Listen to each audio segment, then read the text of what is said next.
He literally named his cat the N-word, man. He named his cat the N-word. Wow. So did he love black people?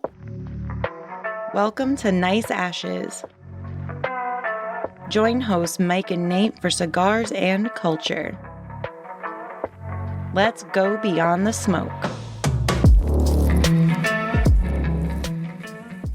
What are we smoking today, Nate? Oh, yes. You give me the one that's difficult to pronounce. Well, maybe. It's the Bolivar Cofradia Robusto. And I don't think we've smoked anything from them. We have not. This might be the first Bolivar on the show. I've had Bolivars before, and they were good to my memory of this event 15 years ago, or however long it's been. Right? It's in the past, enough to where I don't recall. Sure. It seems girthier than a standard Robusto. Yeah, it is a little thicker, more like a Rothschild thickness, but I like this size Robusto, a little thicker. I'm not complaining, Mike. I just am noticing. Unlike some of you fellas, I like them thick at the base. So cushion for the pushin'. Wow. I like the start. I like the start too. It's an interesting flavor. Spicy. It's got some spice in there. Extreme spice and earthy. Yeah. Very earthy. Yes. Yes, indeed. I am pairing mine with a Dogfish Head Citrus Squaw, which is an Imperial Golden Ale, which I had a couple episodes back. Very nice. I'm pairing mine with Water and Glenlivet 12. Shocking. Nice. Yes. We're going to be a theme this year. I think I'm giving up the Guinness, and I'm going to stick with the whiskey for the year. That's sad, but also that's good. I don't know. I mean, I like Guinness a lot. I don't usually drink it a lot. I love it. Yeah, I think the Citrus Squall, it's a little fruitier of a beer. It pairs nicely with this kind of earthy and spicy. So I had no idea coming in. It just was one of those pairings that worked out, I think. Perfect. Yeah, I'm mostly pairing it with water, and I use the whiskey as a cleanser. It's not important on a good cigar like this, but it is when we have something a little less pleasant. I drink more.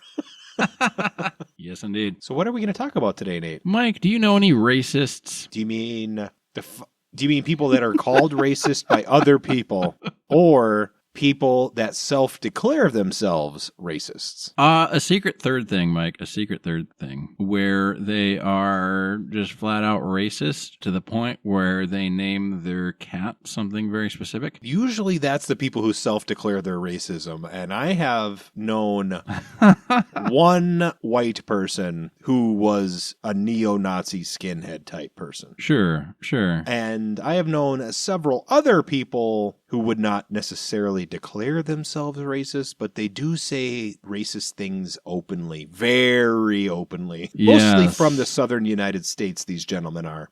Or the western, the one neo-Nazi guy's from California originally. So there's that whole L.A. skinhead, that's his scene where he grew up at. Sure. And then, but I've known some southern gentlemen with some strong political flavors. How about yourself, Nate?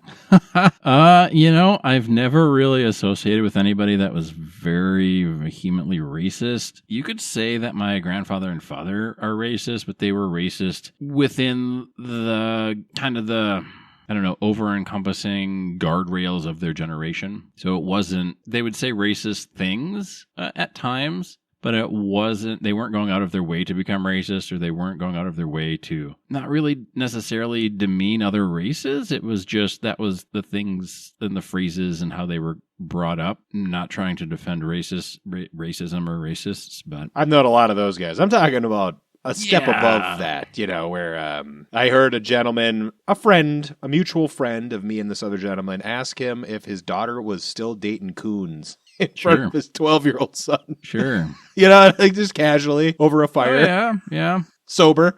We're sober, Yep. That sort of shit where it's like, yeah, you're racist, Yeah, that's pretty racist. We're going to talk about a well-known racist, but a very popular well-known racist, and we're going to try and do it without saying the N-word, Mike, because that, can be so hard. Because, Mike, you know why we're not going to say the N-word? Was he a black supremacist? We are not Quentin Tarantino. We do not have foot fetishes, and so we can't bandy about the N-word. It's unwise. Also impolite, for sure. Well, and why you don't need to say it. But anyway, we're going to talk about H.P. Lovecraft. I did not know that he was hyper racist, but it tracks. He's old timey, and a lot of those. He literally named his cat the N-word, man. He named his cat the N-word. Wow. So did he love black people? Or he had a character. It was a black cat, Mike. He he has a character in one of his books that's called N-word Man, and not in like the superhero kind of way. Sure, but so. Is it so? This is just to break the ice here because we're gonna. This is gonna get dark quick. You're supposed to do the fun ones. I'm supposed to do the. This dark is ones. a fun one. This is a fun one, Mike. Is it racist to name your animals after characters that are the same color as they are? So, like, you have an orange cat, you name it Neelix after the Star Trek character because he's orange, or Garfield because Garfield's also orange.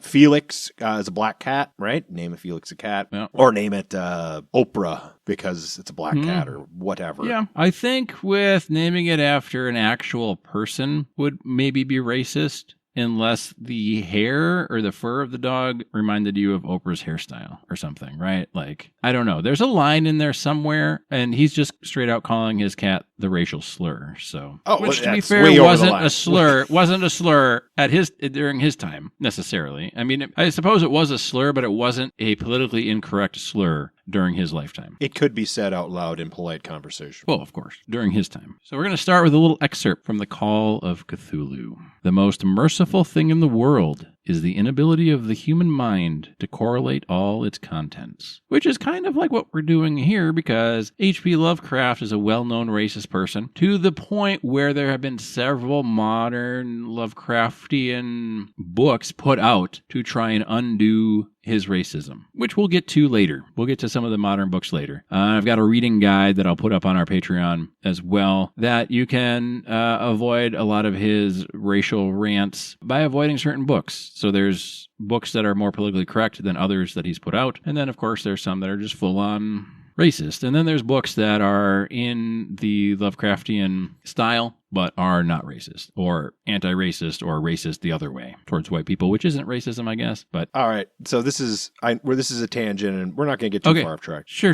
I frown and look down on trying to whitewash history, which is, if what you're telling me is correct, is kind of what they're trying to do: rehabilitate Lovecraft a little or cover up his negative personality traits. Similar to when they talk about the Jungle Book and Kipling, they don't talk about the white man's burden. They don't really want to focus on his racial politics, or when we talk about Teddy Roosevelt and how great he was, about how he was also an imperialist, racist at the same time, right? There's these negative, dark traits that we have. Yes, this is Mike, this is literally the whole point of the episode, because I was asking my buddy, we were playing a Lovecraft Cthulhu board game, and I was like, with as racist as H.P. Lovecraft is, how is Cthulhu even popular? Like, how is any of his stuff that he created popular? Because in our current society, you have one bad tweet or you say one wrong thing, and you're pretty much, you fade into obscurity. So here we have H.P. Lovecraft, and it's like, was the mythos he created so great that it overshines his racism? Or what's going on here? Why is he so famous? Why is he so popular as kind of a huge racist? That's what this episode's about, the duality. So that's not off base to say whitewashing or other things. Like, what's going on here? I mean, that's what brought this episode on. Yes, and I hope we can have fun with it to an extent, right? I mean, this is like the Little Mermaid stuff. Should the mermaid be white or black? Well, I don't know. I mean, it depends on how deep mermaids live. They're mythical creatures. If they live deep enough, they'll be pale. They can't see. They're blind, right? Like a lot of fish that live deep down don't have eyes. I don't know. Whatever, okay? But mythical I can tell stuff. you that if you're a mermaid and you lived along the equator or something in the sun, it would make a lot of sense if your skin was pretty dark, because you're getting a hell of a lot of sun and salt. Yeah. And it's not necessarily good for pasty complected individuals like myself. I get burned in Minnesota in the springtime, for God's sakes, Yeah. Yes, indeed. Now, I've never read any Lovecraft yet, but I'm going to. Me either. It's fucking too weird. It's like I enjoy some of the Lovecraft-themed board games that I've played, and I'm playing a Lovecraftian-themed fishing game on my computer. That's very enjoyable, but that has less to do with H.P. Lovecraft than it does with the people who make the game, right? They're just using that mythos or that universe to set the things in. It's not like these games have you lynching black people. No, they don't. No, they don't. Was that too far, Mike? I don't know. I mean, No. There's a lot of creative writing that occurred around that Lovecraft era, that pulp novel era. That and we're going to get into very strange stuff. Yeah. Well, anytime you get a lot of artistic or creative people together, you have the potential to get very strange stuff. I mean, you have the American Bloomsbury, the Transcendentalists, all kind of congregating and writing and doing weird sex love triangle things and writing. And then you've got whatever H.P. Lovecraft and his compatriots like Kafka. I've never got into Kafka because it's so just weird. I understand that it's supposed to be weird, but it's just bizarre. Like beat poetry, something I've not really got into. Also can be strange, but some of it can be really good, I guess, but I'm not a huge person of that. So let's get into H.P. Lovecraft here. He was born in Providence, Rhode Island in 1890. He was born to Winfield Scott Lovecraft and Sarah Susan Phillips Lovecraft, and he was also raised by his grandfather Whipple Phillips. His father, Winfield, was institutionalized for neurosyphilis when Howard, that's H.P.'s first name, Howard, when Howard was 3. So he didn't really have a father figure. He was raised by his mother and grandfather. His grandfather, Whipple, that's a name we should bring back, Whipple, died in 1904, and after his grandfather died, the family finances pretty much collapsed. His mother was institutionalized in 1919 and died in 1921. So she was a well woman. Yeah. I mean, this guy invented Cthulhu and a bunch of other elder gods, so I don't know how well he was either. But everything is tracking so far, right? Tracks. Lovecraft later wrote that he felt peculiarly alone in the world after these losses. So he was born in 1890, and his grandfather died in 1904 when he was 14. His mother was institutionalized in 1919, so he would have been 1890. Carry the 1. 29, right? 29, yeah. And, died when he was 31, 32, 30, something there. Yeah, somewhere in there. So, that's fairly traumatic. I mean, Mike and I are both over 30, just barely. And, haha.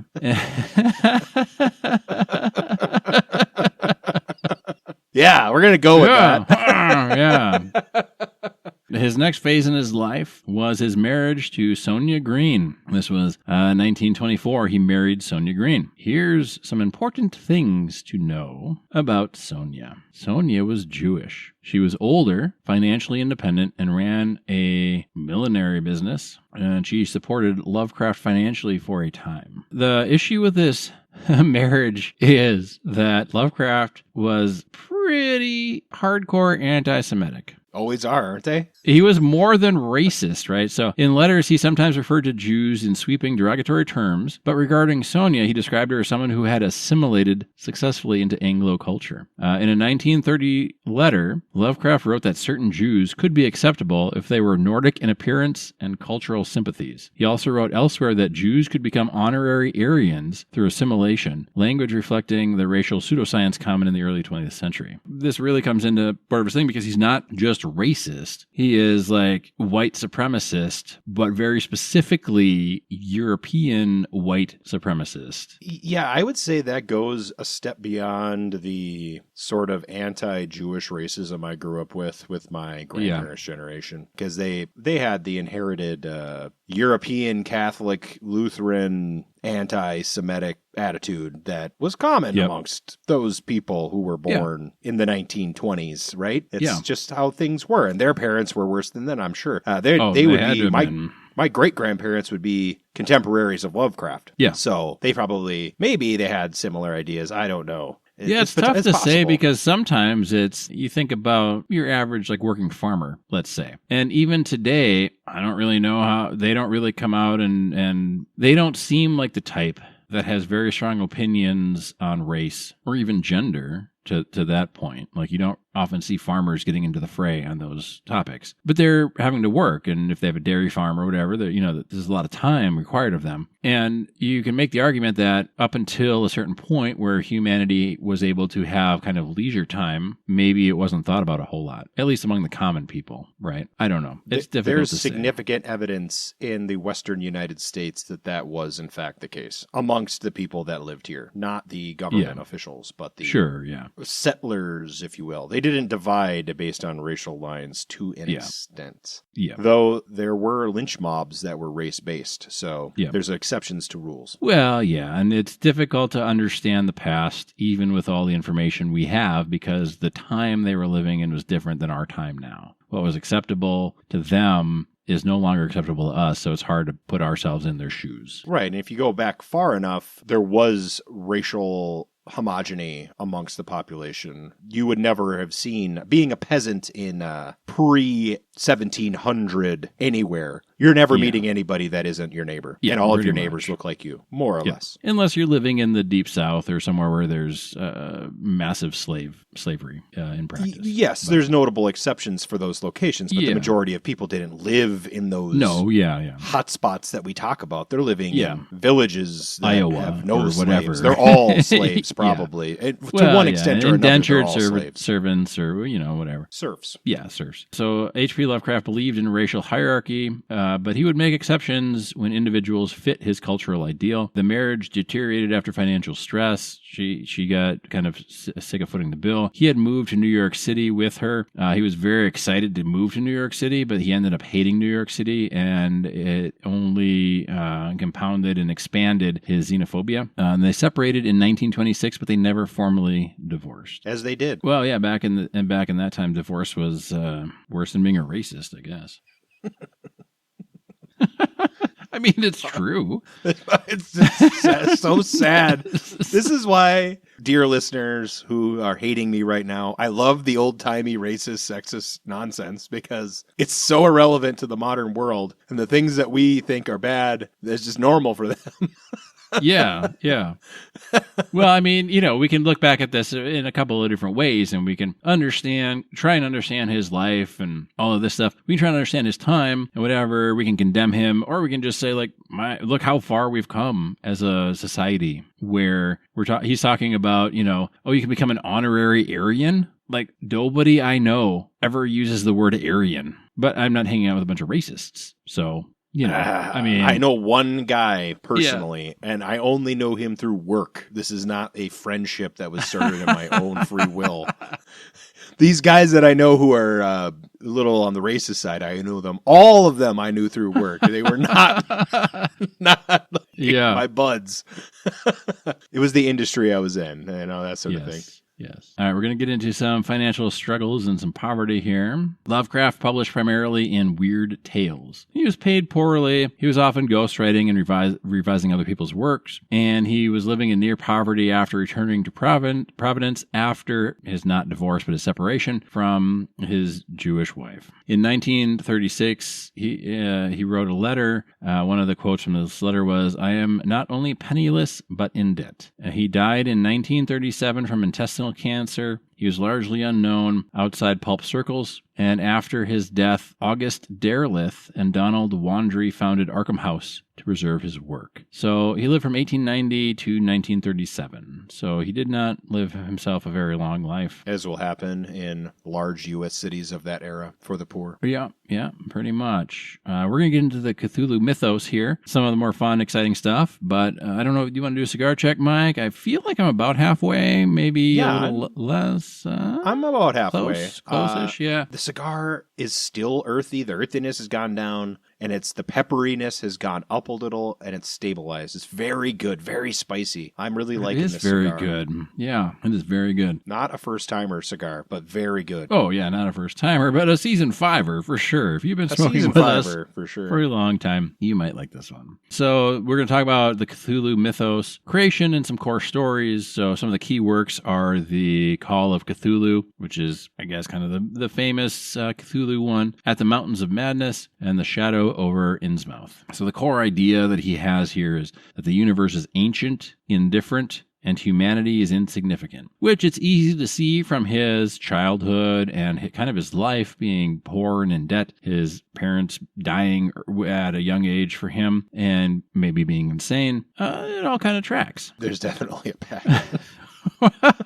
I mean, I don't know. I'm not an anthropologist. I'm not a therapist. I'm not any of these things. It's just based on his life, I can see how that would be his kind of core tenet. So here's another quote from At the Mountains of Madness. We live on a placid island of ignorance in the midst of black seas of infinity.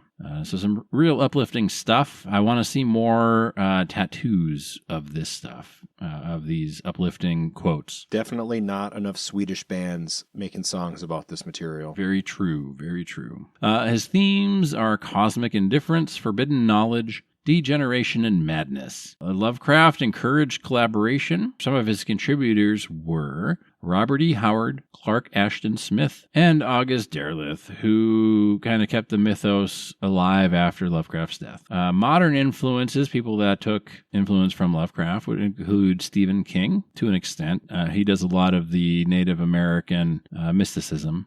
In addition, Guillermo del Toro, for sure, Bloodborne and Lovecraft Country, and we'll talk a little bit more about Lovecraft Country at the end of the episode here. We're going to get into some of his racism and white supremacy stuff here. So Lovecraft's racism wasn't subtle at all. It wasn't coded, and it wasn't rare. It was pretty much foundational to his worldview, and this is kind of what sparked this episode, because he was so racist, but his mythos is so popular, at least in certain circles, right? Like, almost everybody has heard of Cthulhu. And there are people that are just, they're fanatics about it. I have met so many new age hippie type chicks who are Lovecraft enthusiasts. Oh, yeah. And who are quote-unquote anti-racist. They're the type. They're the stereotype. Yeah, they don't know too much about any one thing. Yeah, I didn't know anything about Lovecraft being racist. I've never really been interested other than...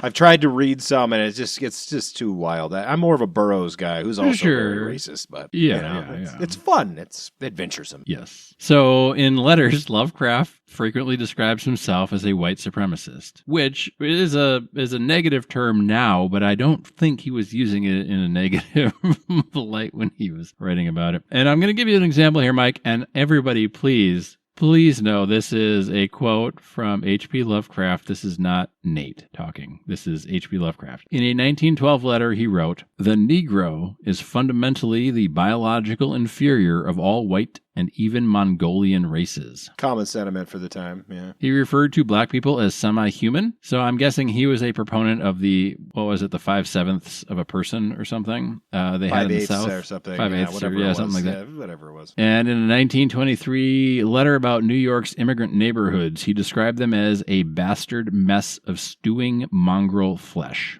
Strong language. That is strong language. You think that's strong? His 1912 poem, and I said we were going to do it without saying the N-word, and I'm going to do my best here. His poem from 1912 was called "On the Creation of N-Words," and it's explicitly racist and dehumanizing. So he's writing a poem called "On the Creation of N-Words." That does not sound as eloquent as the white man's burden. But you know what? You go New Age liberal girls that love Cthulhu. I am judging you now, ladies with the pentagram necklace and the braided hair and the heavy eyeliner. Yeah, so and you know some of these things now about Lovecraft, and you think about how popular his mythos is. That's what they call it, the mythos, but it'd be like similar to like the Marvel universe, cinematic universe, or something like that, right? Like it's kind of the same sense where it's a big compendium of things that's only growing. So he's got some fiction that reflects his racial anxiety. The Horror at Red Hook. It depicts immigrant neighborhoods as degenerate and occult-ridden. Scholars widely interpret this as his xenophobic panic during his New York City period. The Shadows over Innsmouth. The central horror is interbreeding between humans and sea creatures, fear of tainted bloodlines, and degeneration of New England stock. And it mirrors the early 20th century eugenics discourse. He has some honorary Aryans and some conditional acceptances. He would sometimes allow exceptions. He believes some Jews could assimilate into Anglo culture and describes certain individuals as culturally Nordic despite their ancestry. It was very conditional, though. It was based on cultural conformity, appearance, in alignment with Anglo traditions. So I think this might be the appropriate time to talk about. Sure. There's a lot of talk right now in our mainstream media about the Ashkenazi Jewish population and their genetic origins. And typically when you hear these anti-Semitic people talk, they're talking about the Ashkenazi specifically. And the Ashkenazi, I am an American living in modern times. I have a very difficult time looking at someone who is Ashkenazi and seeing traits that are not European and instead are specifically Jewish. Now, that may be because I grew up in America and we have the color-based racial system, as messed up as that is. So I've never understood the animosity towards Ashkenazi Jews as a racial group so much as a cultural group that is competing in European-style politics, which is how it was coached to me as a child through my semi-racist grandparents who had inherited those cultural traits from Europe. Sure, yeah. Some things are easier to see when you're not trained to look for certain things. Yeah, I'm not trained to see it. I know that the Chinese call all Europeans big noses, right? So that trope is true of all Europeans, myself included, and Nate as well, where we have big noses by comparison to... Well, and, you've got... I believe the Greeks had large noses or prominent noses, right? Yes, and so do the Turks, and so do the Scandinavians. Just because you have a large nose doesn't mean that you're Jewish, and there's a lot of what you would say are the stereotypical Jewish features that through, I don't know, cultural assimilation or melting pot or whatever you want to call it, like a lot of people have, they're not indicative of somebody's... And the tricky thing about Jews is that it's a religion and it's a ethnicity. So it gets a little complicated. The ethnicity part is real loose. That's real loose because there's a lot of Jews around the world. And if we're talking specifically Ashkenazi, supposedly, which I believe, 6 million Ashkenazi were executed in World War II. And for what I understand from the historical record, a significant number of those people were blonde-haired people. They looked like the native population of the where they lived, which is Central and Eastern Europe. So it's no surprise, right? I don't get it. You look at the pictures of the crowd, and when I see the guards and the people that they're guarding, they look the same to me. I'm not an expert, of course, but my eyes are telling me one thing, and everybody else is telling me something else. Yeah, for sure. Some of that stuff is very hard to distinguish. And I guess, when we did the Big Nose Kate episode, it wasn't really about Big Nose Kate. It was about someone else. But, Big Nose Kate, it could have been, was she Turkish? Was she Norwegian? Could have been a lot of things, but, We looked at a picture of her. I've seen lots of Norwegian girls with a lot bigger noses than her. I've seen lots of people with a lot bigger noses. But we're going to keep moving along here. Did HP's views change later in his life? And he didn't live a very long life, but his views softened a little bit. He criticized Nazism's brutality. He became less rigidly pro-monarchy, and he expressed some economic sympathy towards socialism. But there's no strong evidence that he really fully renounced white supremacy. And, historians say that he kind of moderated somewhat, but he never fundamentally rejected that racial hierarchy that he believed in as a white supremacist. Not hard to believe that at all. Well, it's not hard to believe that because, a lot of the views that I had, and I'm not H.P. Lovecraft, and I didn't have his same upbringing and whatever, but the things that I believed when I was in high school are definitely not the things that I believe now, by and large. Right, and I would say that my beliefs have developed over time, and if I were to write them down, they would probably have shifted dramatically. Yeah. So the question that started this whole thing is, why is Lovecraft still so popular? It's just kind of why we're doing the episode.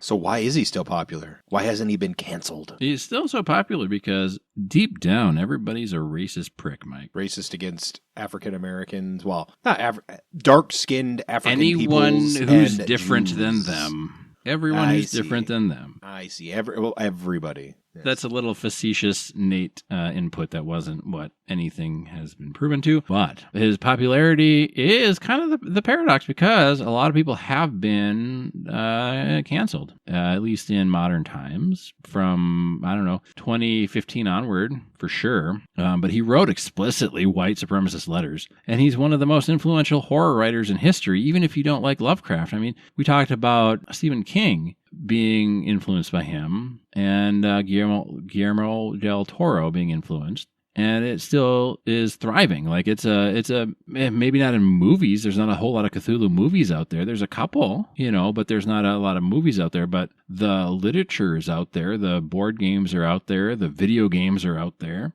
He didn't write stories. I mean, he did. He wrote stories, but he created a framework, and he enjoyed the collaboration. So he created a shared fictional universe with ancient gods that are indifferent to humanity, forbidden knowledge, and cosmic insignificance. And these are all concepts that are bigger than an individual man. I mean, it's basically the premise of his universe is man is insignificant. Sure. So his mythos is greater than the man. Yeah. And because of his collaboration preferences, the Cthulhu mythos is kind of like an open source horror framework you can base almost anything in. After his death, August Derleth and others preserved and systematized his work through Arkham House. The publishing effort transformed a pulp writer into a literary influence. And the mythos became adaptable. You didn't have to have Lovecraft's radical racial beliefs to use cosmic horror. The core idea was humanity's smallness in a vast universe. It transcends the early 20th century racial anxiety. So even though he was a racist white supremacist, the core belief you peel away all that shit. And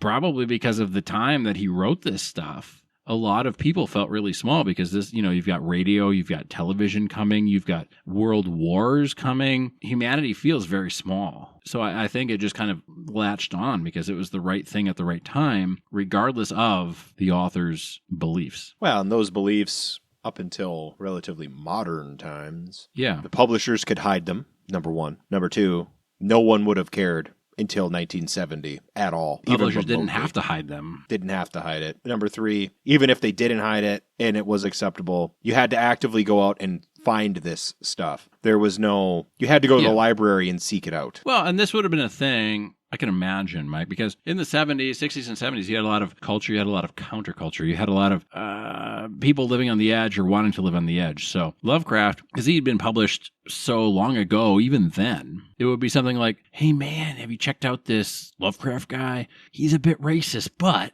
you got to check out his cosmic horror vibe or something, whatever it is, right? It's an easy thing to say, yeah, this guy's kind of a racist, but ignore that and check out the horror stuff that he's doing. Isn't that crazy? Isn't it wild? I completely understand that. Yeah, I'm not saying, that absolves Lovecraft of his worldview, but it's very easy to do. Hey, this guy's kind of racist, or hey, yeah, check out this song. It's really cool. They sure swear a lot, but the song is cool, or whatever, whatever it would be. Pick your audience kind of thing. So Lovecraft had a fear of the other, and it was very often quite literal. So in The Horror of Red Hook, and we talked about this a little bit, immigrant neighborhoods are described as degenerate and occult-ridden. And a lot of the stuff that I've read is kind of these, what do you call them? The rituals to try and summon these elder gods and things happen in kind of poorer neighborhoods or immigrant neighborhoods or less desirable neighborhoods. They're not happening in Edina, Minnesota, let's say. Or an island in the middle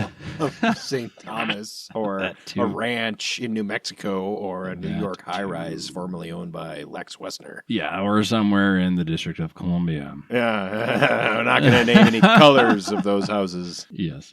So even character names reflect this worldview. In The Rats of the Walls, the narrator's cat is named with an explicit racial slur, a name Lovecraft gave to his actual cat.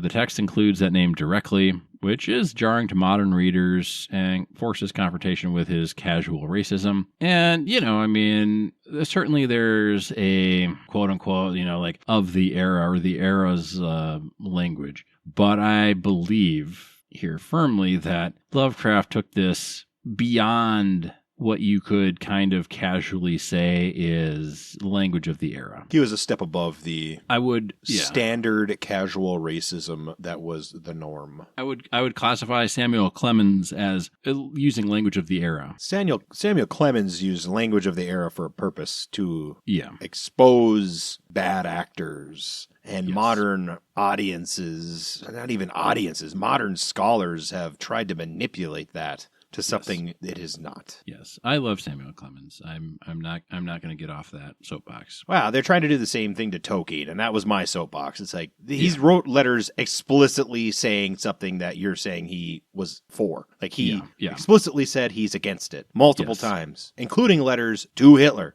So. What are we doing here? Yeah. And I believe H.P. Lovecraft was above and beyond. He was very clearly a white supremacist, racist, self-proclaimed even. Well, that's what's shocking is they're trying to attack literary figures from the past with false accusations, or at least things that could be false accusations, likely are false accusations. Yeah. And then they have these real deal people that they can point the finger at, and they don't. So he often chose names that coded characters as foreign, degenerate, or ethnically suspect that reinforced his anxieties about immigration and racial mixing. These elements aren't identical, but they reflect early 20th century eugenics thinking, Anglo-Saxonist nostalgia, and fear of demographic change. However, modern creators have reclaimed these tropes. Instead of using cosmic horror to fear the other, non-Aryans, I suppose, many reinterpret it as a metaphor for colonialism, a metaphor for systemic oppression, and a metaphor for historical trauma. And I guess that's kind of the neat thing is he didn't realize this when he was creating the collaboration in his Cthulhu mythos, that it would become kind of an open source framework that anyone could easily adapt to any story that they wanted to tell. And you can still use his fear of the other, but the other can be something other than a different race. You've got Victor Laval's The Ballad of Black Tom, which basically retells Red Hook from the perspective of a black protagonist harmed by racism. And I wasn't super interested in reading that because I kind of have a big problem with people trying to retell a story that's already been written. So Ballad of Black Tom is a retelling of Red Hook. There was another one that was a retelling of Edgar Allan Poe's Fall of the House of Usher. And I read the retelling, and they basically, I guess the narrator in Fall of the House of Usher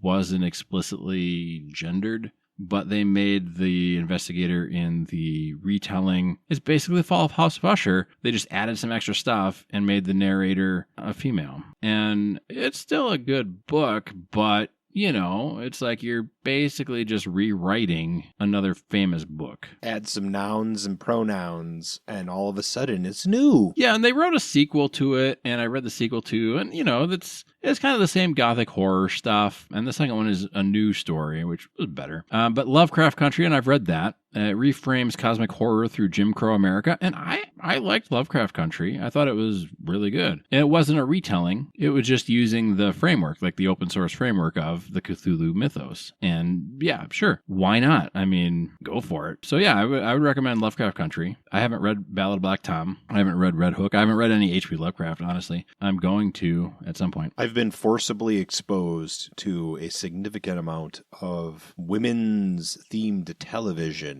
based on H.P. Lovecraft. Sure. That is the majority of my exposure. Yeah.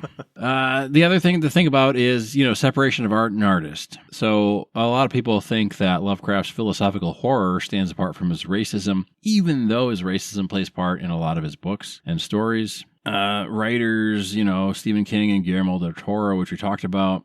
There's video games like Bloodborne, which draw heavily on Lovecraftian cosmic horror. The one that I'm playing is called Dredge, and you're basically just playing a fishing boat, and sometimes you catch cosmically mutated sea fish. And there's also some cosmic horrors that will chase you if you're out at night. But it doesn't really have anything to do with race. Probably wouldn't sell well if it was. Yeah. So the cat's name. So the fact that Lovecraft named his cat with a racial slur and immortalized that name in fiction is often cited as a stark reminder that it wasn't abstract prejudice, he was prejudiced. It was habitual, normalized, and embedded. And for many readers, the detail becomes a moral litmus test. Can you engage with the art? Or is the racism inseparable from the creator? So when you're reading the story, can you not get over the fact that he's a racist, white supremacist, or not? The irony of Lovecraft is that he believed in rigid racial boundaries. He had a whole hierarchy. He said Africans were worse than Mongols bloodlines, right? So he had a whole like hierarchy. But his creations, they've been embraced globally. They've been written, adapted, and expanded by people of every single race. And they're interpreted in ways that critique his worldview. They're being interpreted in ways that undermine his hierarchy of white supremacy. And so the weird thing is that he imagined an ancient, indifferent cosmos in which humanity was insignificant, which, if you think humanity is insignificant, then anything humanity creates, for example, his racial hierarchy, would also be insignificant. But I guess the most enduring thing that he created wasn't actually Cthulhu. It was the collaborative mythos that escaped his control because he had other people writing in his mythos. So he kind of, over time, lost authority, especially when he died, right? But he lost authority over his own creation, and so the mythos moved on and it evolved. His creation took on a life that wasn't his own. And I think maybe that's why you can still like Cthulhu and not be a vehement racist white supremacist. Potentially. Allegedly. So Lovecraft believed, and this is a quote, "All my tales are based upon the fundamental premise that common human laws and interests and emotions have no validity or significance in the vast cosmos at large." But his personal worldview was deeply invested in human hierarchy, and he imagined humanity is insignificant before cosmic gods, but fiercely guarded his own imagined racial boundaries. So he's a little paradoxical because he was artistically transformative, but morally troubling and culturally influential. It's frightening how culturally influential that stuff is. It's not frightening. It's not the right word. It's impressive how far it's gone from its origin. Well, he's a pulp writer, and yeah, it's frame of reference. This is John Carter of Mars and Tarzan territory, right? Oh, like, yeah. Tarzan and John Carter is plenty fun, but it's not. It doesn't have the cultural pull of Cthulhu and the Lovecraftian universe. Yeah. So I'm gonna go through some of these recommended readings. I'm gonna put a full list out on our Patreon. You can download for free, even if you're not supporting us. But if you want to, that'd be super cool. So kind of the best starting point, we're not, and none of these are kind of racially charged. But we've got the Call of Cthulhu, which is kind of the foundational mythos story. The Color Out of Space, which is the one that I have. It's on our Instagram picture of this episode. It's often considered his best pure horror tale. And we got the Dunwich Horror. So these kind of showcase the cosmic horror without requiring you to confront the racism and xenophobia. We've got some pure cosmic horror, which also are not racist overly so. We've got At the Mountains of Madness, The Whisper in Darkness, and The Shadow Out of Time. And then we've got some that are racially charged, right? So we got The Shadow over Innsmouth, The Horror at Red Hook, which is his most xenophobic story, and The Rats in the Walls, which includes the name of the cat, which is the name Lovecraft also called his cat. Some of his peers were Robert E. Howard. He was the creator of Conan the Barbarian. He also wrote The Black Stone, which blends sword and sorcery with some mythos elements. Clark Ashton Smith, he's a little more poetic and decadent. The recommendation from him is The Dark Eidolon, Eidolon. It's not strictly mythos, but it's kind of an adjacent cosmic horror tone. And August Derleth, and the recommendation from him is The Trail of Cthulhu. However, the note is that Derleth kind of moralized the mythos more than Lovecraft intended. But if you love the mythos, but you don't love racism, you can read The Ballad of Black Tom by Victor LaValle. It retells the horror of Red Hook. The City We Became by N.K. Jemisin. It's not strictly mythos, but it explicitly challenges Lovecraftian xenophobia and cosmic horror tropes. Lovecraft Country by Matt Ruff. And this would be one that I would recommend because I've read it and liked it. Black protagonists encounter both cosmic horror and Jim Crow America. And then also Winter Tide by Ruthanna Emrys, which is sympathetic portrayal of the deep ones from Innsmouth and reclaims the monsters. So that's one of those, I feel like that's probably like one of those Disney ones where Cruella de Vil isn't really evil, even though she wants to skin Dalmatian puppies before their spots come in. And the monsters are the friendly ones. Big trend now amongst the millennial women, I think, to rehab these evil women women, always interesting. Yeah, that's interesting. There's some modern literary cosmic horror. They're influenced by Lovecraft, but they're not bound to his worldview. We've got Thomas Ligotti. He's a black philosophical horror. The recommendation is The Conspiracy Against the Human Race. It's nonfiction, pessimistic philosophy, so read it for a good time. You've got Laird Barron, modern cosmic horror with a noir tone. The recommendation there is the Imago sequence. And John Langan, The Fisherman. This is one that I really want to read, The Fisherman. And that's, I guess, Grief and Cosmic Dread. If you like games and shared universes, you've got The Call of Cthulhu, which is an investigative horror RPG. You've got Bloodborne, which is a Lovecraftian cosmic horror. Cthulhu Death May Die is the board game that I've been playing with my friend that kind of led to this episode. And Dredge is the video game that I've been playing about fishing cosmic horrors, I guess. So that's pretty much all I've got about H.P. Lovecraft. I mean, it's interesting because he was such a fucking racist asshole, but married a Jew, but was a fucking racist asshole, but created a whole, mythos and universe of creative outlet for himself, but also for a bunch of other people. Weird guy. Guy. Yeah, a weird guy, but it kind of goes back a little bit. And H.P. Lovecraft is well known, so it's not the same as our kind of Forgotten Geniuses episode. But a lot of people have stood on his shoulders and created things in his mythos who didn't share his worldview or his racial tendencies or beliefs, and that's really the question. It's a very difficult question because you get these artists, right? And the one I can think of is Chris Brown. And I don't listen to Chris Brown. I don't want to listen to Chris Brown.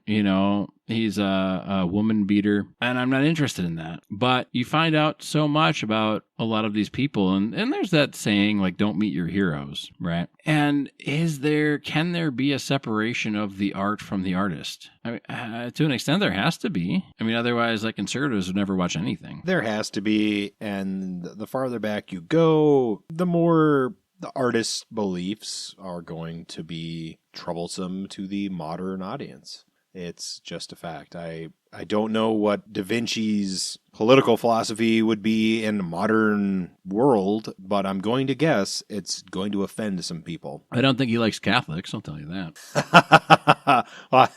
Maybe so. I mean, and part of it too is with the information we have available to us now, we know more about these artists than anybody has ever known before. And I mentioned Jimmy Stewart earlier. I remember in my film class, we talked about how the studio would do publicity photos of him. And you see these publicity photos of Jimmy Stewart. And the concern from the audience was he wasn't manly enough. So they did a photo of him in the most manliest picture they could think of at the time and whatever, I don't know, in the early 1900s. And he had tennis rackets and hunting rifles, and he had skis and all of these things. And he was lounging in his living room surrounded by all of these things. And it's that's not, but apparently that's what the studio thought people needed to see to consider him a manly man, right? Oh yeah, he goes skiing. Of course, I see the skis right there in the picture. Obviously this isn't staged. This is his literal, honest to goodness living room. With his decorative skis and firearms, as we all have. Yeah, I mean, studios don't do this anymore because that was the era when actors were under contract to a specific studio. And they had a very vested interest in that actor's or actress's persona to the general public.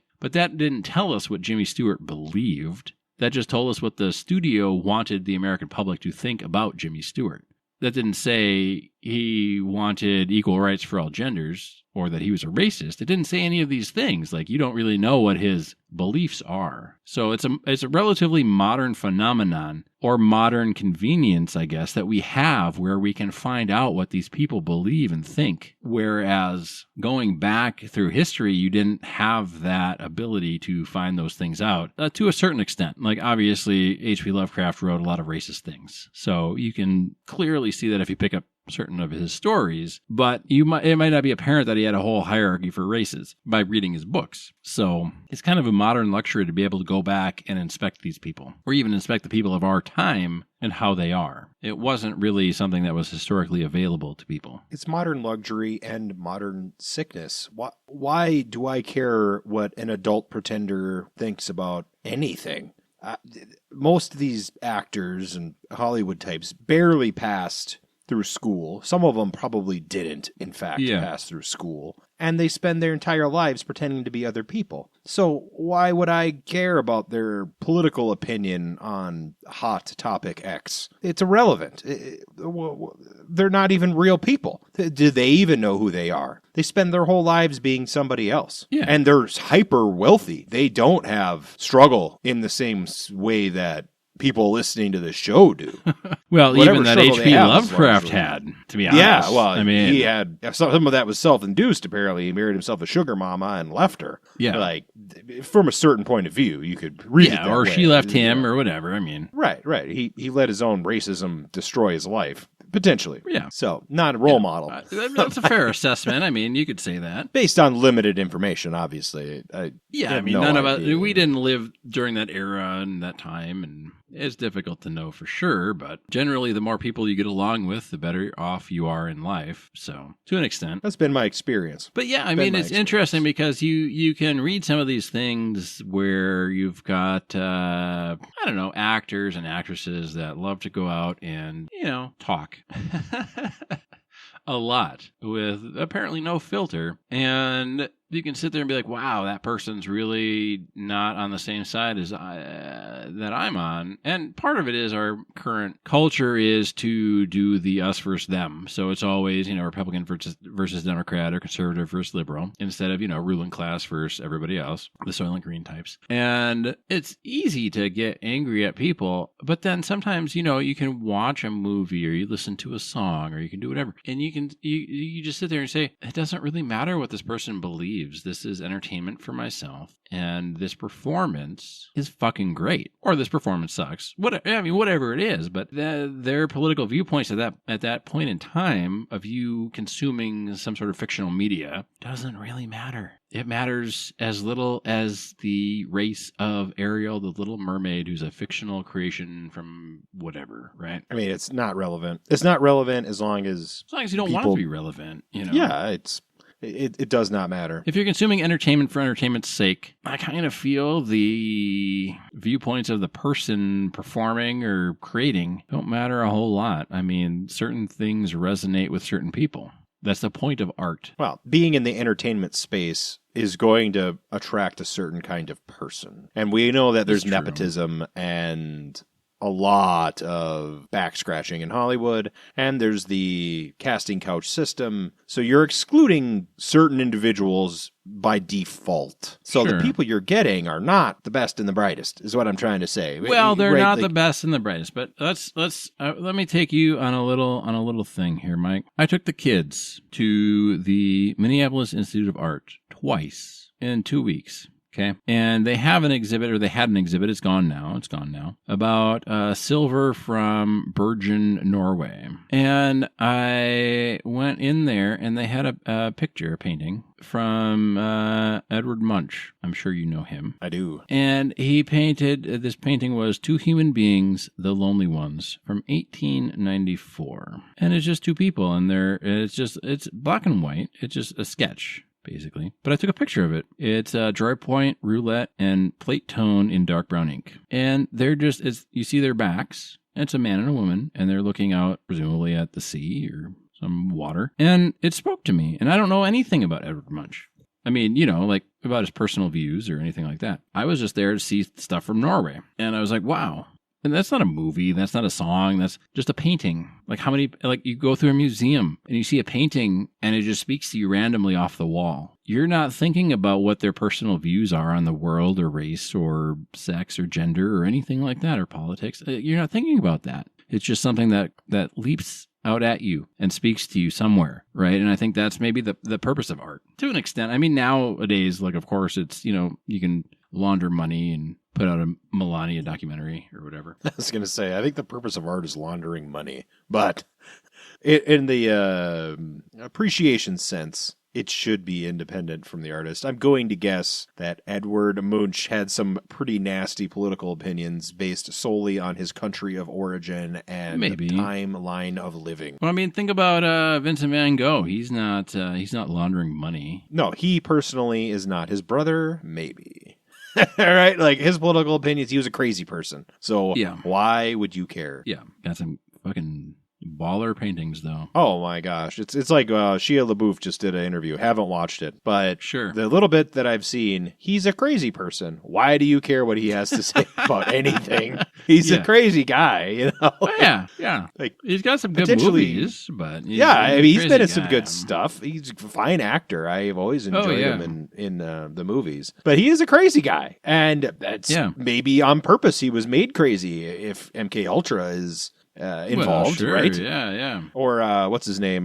Married Kim Kardashian. Kanye. He's a crazy guy. Like, why would you be offended by the things that he says? He's a crazy person. Everybody knows it. Yeah, everybody knows it. But yeah, I mean, so that's the weird thing is like you've got H.P. Lovecraft who self-proclaims to be a white supremacist and racist. And then you've got a lot of our modern people outside of Kanye who was very anti-Semitic for a time and has walked that back or something, or tried to walk that back. I don't know. I don't really follow it. But nobody's out there trying to cancel H.P. Lovecraft. You know, you don't have that same kind of thing that you have with supporting certain people or watching certain people's movies these days where, oh, you watched that movie? Well, you must be a racist, or you must be a MAGA, or you must be a this or a that. You know, people love H.P. Lovecraft and like, yeah, well, that's cool. Like, nobody's saying, like, oh, he was a racist. Don't you know that? Like, you shouldn't be reading his stuff. That's all racist stuff, you know? Like, it's weird because he is. It does seem like a glaring hole because we watched that movie about child trafficking that was highly controversial and banned for a while and bought back from the studio. And it was a perfectly adequate movie. You know, it's fine. It wasn't super historically accurate like they claimed it was, but, you know, it was whatever. Yeah, it's a perfectly serviceable whatever, right? movie. Yeah, Sound of Freedom. Yeah, it's perfectly fine. Perfectly fine. I made a cameo, as everybody knows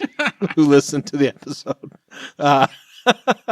But why is that controversial? And then this guy is fine. You know, they're trying to ban Samuel Clemens books. Yeah, nobody's banning H.P. Lovecraft. Right. Like, possibly it is, and it's just not being talked about, but you think it would make the news. You think they would talk about it. They'd be like, this guy had a cat named, you know, and we're just going to ban his books. And everybody would probably be like, that's perfectly fine. Fine with us. Well, it's hard to come out for that sort of thing. Yeah, I mean, I'm not for banning any kind of books. I don't care who they are or what they're written. I'm against censorship as a rule, just like I'm against ethno-states as a rule. Yes, but, you know, it's interesting because he hasn't really had the same level of criticism that almost every other American author has had, and even, you know, European authors. He just hasn't had the criticism. Everybody just kind of has accepted that he's a racist white supremacist, and they're like, yeah, he is. The mythos sure is cool, though. His monsters sure are cool, though. I mean, I guess it seems a little hypocritical of the people that want to ban things. You would think so. He'll be next. Now this is going to go viral, and then there's going to be a campaign. Would that it could. Right. Go viral. Our episode going viral. Going viral to 2. Yeah, Woo! Keith, share it with your family. Dear listener. Well, and maybe the ultimate point is that history is oftentimes a lot more complicated than you're taught in school. And what sticks and what doesn't stick maybe is a lot more complicated than anyone even really knows. Humans are complicated. Life is complicated. People are contradictory. It's the way things are. The magic of life. Everybody wants it to be simple, and it is not. Yep, that is true. And I'm excited to read some H.P. Lovecraft. I mean, I've never been huge into it, but my buddy likes the Cthulhu stuff, and I've been digging some of these Cthulhu board games and video games that I've been playing, and so I was kind of like, and one of the other things we talked about was, did H.P. Lovecraft write the entirety of this mythos? Because there's a lot of elder gods, and there's a lot of background story on all of these elder gods, and no, he didn't really. He set up the framework, and he set up, the main one. For sure, the Cthulhu, but that was kind of the collaborative nature of his writing style, because he got his start kind of rewriting other people's stuff or reworking other people's stuff. So he had collaboration kind of in his writer's DNA. That's what saved him, is that it is a collaboration. Yeah, likely so. And you can point the finger at him, but you can't point the finger at everybody. Yeah, and to some extent, like as the creator, regardless of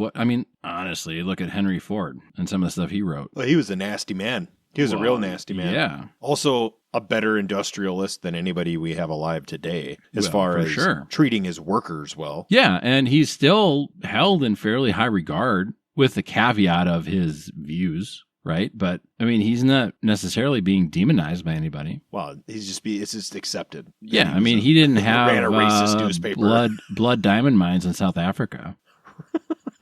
Who are you referring to, Nate? No idea. Elon Musk. I didn't know that his grandfather was a Technate guy in the 1920s, and they wrote this whole thing about how the U.S. should take over certain countries like Greenland. Weird. Yep. But yeah, I Just think a coincidence. it's very complicated, the art versus the artist conversation with almost any art and artist. I don't think it is. I think that we have to separate it, and if you need to put a caveat, then do so. Yeah. Otherwise, we get into this downward spiral. Are we going to investigate every single person and every single letter they've ever written? I'm sure that Jane Austen said some off-colored things in a letter that she wrote to someone at some point. Yeah, you know? but I mean, it was of that era where nobody now knows what the fuck any of those terms meant, so it's fine. You know, it's, I can hide in plain sight for sure. I mean, there is to some extent a lot of that, you know, linguistic drift or whatever it's called, which never happens in Dune, which is weird. Brian. But, you know, I mean, you can enjoy something and not necessarily fully support the political views or world views of the person saying it or creating it, right? I mean, I sent Mike a song called like Two Genders or something, and this guy's, you know, it's a comedy thing, I'm pretty sure. And it was a kind of a banging track, man. If it wasn't a comedy thing, we are in trouble. Possibly so. But enjoy what you enjoy. You don't necessarily have to defend it. You know, I mean, you shouldn't have to defend what you enjoy as long as it's legal and consensual. But, you know, if you like Cthulhu. I think it's important to some extent to understand the history and background of the things that you do enjoy, at least so you're educated. But, you know, it shouldn't fall on you to have to defend H.P. Lovecraft's view on the Jews or Africans or blacks or Chinese or Asian people. Like, really, what does that have to do with an elder god trying to drive everybody mad? I don't know. Unless the racism and the sexism is the madness. Dun, dun, dun. Well, it's open source. Write your novel, Mike. Write it up, and we'll read it on air. Nobody wants that. Nobody wants that. Somebody does. Well, they're wrong. Anyway, Nate, I am done with my cigar. Yeah, that's all I've got. I'm with under an inch. Under an inch. I burned mine to the nub and put it down. So yes. I would say this one's a winner. It didn't have much of a flavor change. It did tone down in that earthiness. Yeah, it did. And the spiciness did tone down a little bit, especially at the end. I would say the last inch or so was still spicy, but a little more bland than the rest. Yeah. Otherwise, an overall very good smoke. Yes. What do you think? I quite liked it. I gave it a 4.25. It's good. It's very good. I know we like a lot of the ones that have a massive flavor change sometimes, get more robust and strong at the end. This one was really good. It was really good. I don't remember what I rated that New World. I know that New World was really good that we smoked. Oh, I gave that one a 4.25 as well. I think the New World was better than this one. Maybe. I guess you know what? I'm just going to give this one a 4. It was really good. I really liked this one. I don't know what the price of this one was, because that's kind of our thing, is the price versus the smoke. And the New World was really good, really surprising. It was $5. It's hard to go wrong for $5. I mean, yeah. I mean, this one's really good. This one's really good. This is a finger burner for sure. I don't know. I'm kind of I guess I'll give it a 4. I'll stay with my gut. I'll keep it with the 4.25. Why not? This one's really good. It's difficult. It's difficult sometimes rating these cigars. I like this one. You want to talk about it a little bit, Mike? Yeah, I gave it a 4.5. I think that the strong start, it calmed down about a quarter of the way through. Yeah. And then that middle section was very steady. And I can't fault a cigar for not changing if it's excellent for 8/10 of the cigar, and the end is still flavorful, just not as good as the rest. I just can't. It was an excellent cigar, especially if you can find it for less than $10 at your local shop. Yeah. I would say in the $15 range, we're getting out of this key price point for a cigar of this quality, in my opinion. This is a $10 cigar all day long. Yes. If you can get it for less, which I'm sure I did. I got it so long ago, I can't remember what I bought it for. But well, sure. Yeah. Certainly $5, probably, right? Yeah. I'm going to guess. Well, I think this is the first Bolivar I've ever smoked, and I think that's a very strong showing for for me, for my introduction to Bolivar. A very strong showing. Yes. Oh, yeah. I will smoke more, for sure. If I saw another one on the shelf, I would buy one. Yes. I liked the gauge. The length, the Robusto length, the gauge, bigger than your standard Robusto. And it smoked all the way fine, and I'm still getting spice, less than an inch left of the cigar, and the earthiness. And it's not sour. No sourness at all. No sourness at all. Sign me up. Yeah, it was a good smoke. I obviously liked it a little bit more, but I like that spicy, darker cigar. I like the earthy, spicy cigars more. I do too, but like that Hoya Black that we smoked with all the fucking smoke. Like, I loved that. That was great. Nika Rustica. That too. I love. We have another one. I'm so excited. I saw it when I was rummaging through my humidor to get the sticks for this. Like, I can't wait to smoke this. And we've got that BDP cigar. We do. We're going to be smoking a special cigar here in a couple episodes. We have a Dominican cigar that is sponsored. Somewhat sponsored. I'm going to call it sponsored. Hell yeah. Yeah, it was given to me for free, so I'm going to call it a sponsorship. Yeah, call it a sponsored. We're sponsored now. We've had some fans gift us cigars to smoke on the show, which we've declared. We're always open to gift cigars to smoke on the show. The only thing is we need 2 of them because Mike and I both have to smoke the same cigar. But I don't know. This one was really good. I like this. I'm excited to read some Lovecraft. His stories aren't that long. They're pulp, novels of his era, so they're, pretty thin. Yeah, but they were serialized in magazines. Yeah. So they're always easy to pick up in the middle. One out. So if you find go to your local reseller and you find an old pulp novel and it's the 3rd or 4th in the series, it won't matter.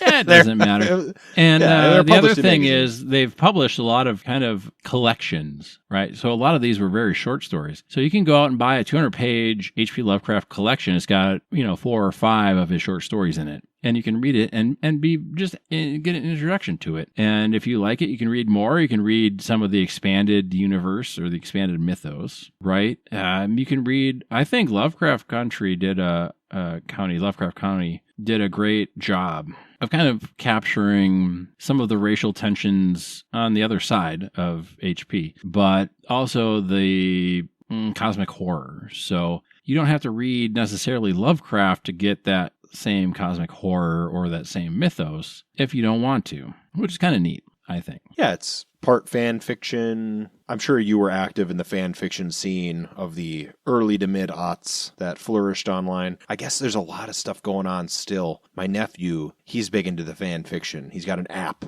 that he reads on all the time. I don't think I ever read any fan fiction, Mike, ever. What? I used to love fan fiction. It was great. Yeah, I was aware of it kind of like peripherally, but I never was so into something that I wanted to read a whole bunch of fan fiction about it. I guess like outside of like the Star Wars novels, some of the Star Wars novels, you could technically call them fan fiction, but George Lucas said, anybody can write in the Star Wars universe. I don't care, until Disney bought it. But kind of the same with Star Wars Lovecraft, and Star Trek are the same. That's why they're so big, though. That's why Lovecraft is so big, because of the community of people that are he let anybody do it. It was collaborative. It wasn't restrictive or gatekeeping. So, and maybe that's a big part of why Lovecraft is still talked about and not demonized today. But that's all I've got on H.P. Lovecraft. I'm going to put the reading guide or suggested reading list up on our Patreon, so be sure to check that out if you're interested. It'll kind of tell you which titles to check out by Lovecraft and by others, depending on if you are okay with some pretty flat-out racism or if you're not. It's got those kind of warnings there. And otherwise, thanks for listening. And as we always like to ask, was Big Nose Kate Jewish? Be safe, have fun.